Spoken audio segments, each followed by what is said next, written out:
بڑا کامن سوال ہے. ایک سسٹر کے سوال کے جواب میں بتا رہا ہوں کہ جب اللہ ہمیں سے اتنی محبت کرتا ہے تو پھر ہم پہ آزمائشیں کیوں آتی ہیں. ترمذی شریف کی حدیث ہے، نبی صلی اللہ علیہ وآلہ وسلم نے فرمایا کہ قیامت والے دن کچھ لوگوں کا اجر جب ان کے سامنے پیش کیا جائے گا ان چیزوں کے اگینسٹ جو ان کے اوپر ان کو دنیا میں تکلیف آئی تھی، تو جو اہل جزا ہوں گے، یعنی وہ لوگ جن کو معاف کر دیا گیا ہوگا، وہ رشک کریں گے کہ کاش دنیا میں ہماری کھالیں کھینچ کے اتار دی گئی ہوتی، اس آزمائش کے حوالے سے جو اس کو اجر مل رہا ہے وہ اجر ہمیں بھی مل جاتا. اور دوسرے نمبر کے اوپر ایک حدیث ہے نبی صلی اللہ علیہ وآلہ وسلم کی. آپ صلی اللہ علیہ وسلم نے فرمایا، یہ وہی حدیث ہے جس میں نبی صلی اللہ علیہ وسلم نے فرمایا کہ کمزور مسلمان، طاقتور مسلمان کمزور کی نسبت زیادہ مضبوط اور اللہ کو زیادہ پسند ہے.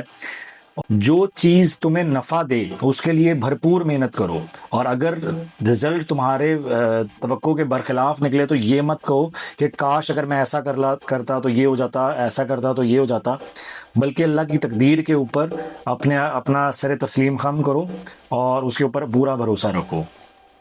تو اگر آپ کی زندگی میں کوئی تکلیف آ رہی ہے تو یہ یاد رکھیں کہ آپ کو قیامت والے دن اس کے حوالے سے اجر بھی اتنا ہی ملے گا. اور اگر آپ کی زندگی میں کوئی چیز آپ کی دعا کے باوجود آپ کو نہیں ملی تو یہ بھی یاد رکھیں کہ اللہ تعالیٰ کی ذات پاک آپ کو جو ہے وہ اس کے اگینسٹ بھی قیامت والے دن اس کا اجر عطا فرمائے گا.